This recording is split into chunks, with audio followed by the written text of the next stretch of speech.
Marshall Trimble is joining us here for a special edition of Mysteries of the Superstition Mountains. We're going to take you out and about other areas in this great state. Take it away, Marshall. There's another, this is a quick one, Bill Downing. Bill Downing was in that Bert Alvord gang, and when he got out of prison, he goes back to Wilcox, and he opens up a saloon called the Free and Easy Saloon.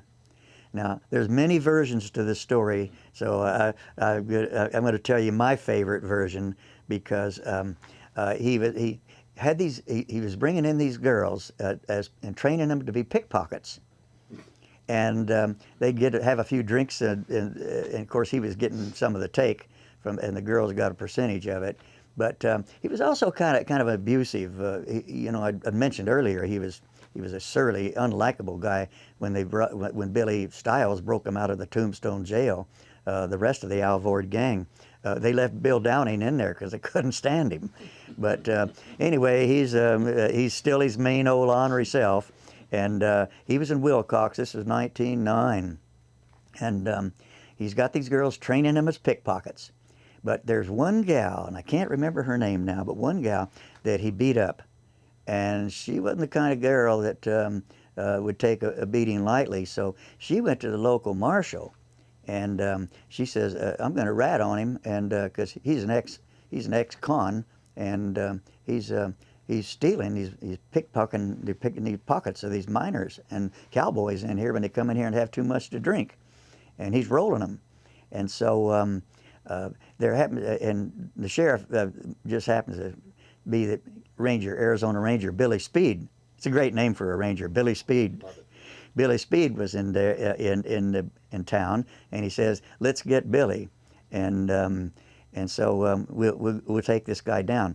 The best time to take Bill Downing down was early in the morning. The snake that bit him, a little bit more of the stuff.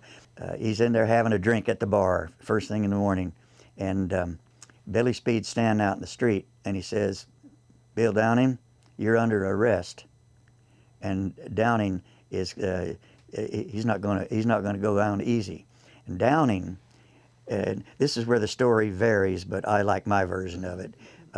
Downing spins around, and as he does, one of the girls plucked. He was left-handed, and it plucked a pistol out of his left hip holster, and she takes it, and Downing doesn't know it. She trained to be pickpockets. Yeah, she's just doing her job, yeah. And because she didn't want to see Billy Speed get hurt either, because Downing's a bad man with a gun, and Downing goes out the back door, and he knows he's going to come around to the other side, and where the ranger can't see him, he's going to take the ranger down. Well, out in the street, Billy Speed picks up on that. He thinks, "Oh, Downing went out the back door. I'll go around and meet him." So they come around and they meet as Downing's coming around this way, Speed's coming this way, and Downing reaches for his gun. He goes like that. "Where's my gun? Who picked my pocket?" And he's dead. Speed shoots him.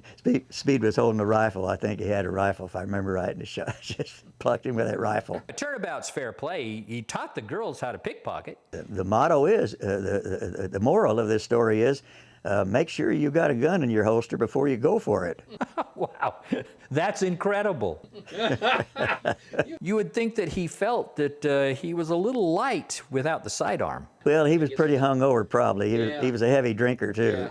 Yeah, okay. I wasn't going to tell that story, but we might as well. Now that's a great story. With a name like Billy Speed, he was probably a ladies' man. I like to think with a name like Billy Speed, he was a handsome young ranger. Well, there you have it. Another special edition right here of Mysteries of the Superstition Mountains, where we took you out of the mountains into some of the other areas to explore the mysteries of Arizona. See you next time.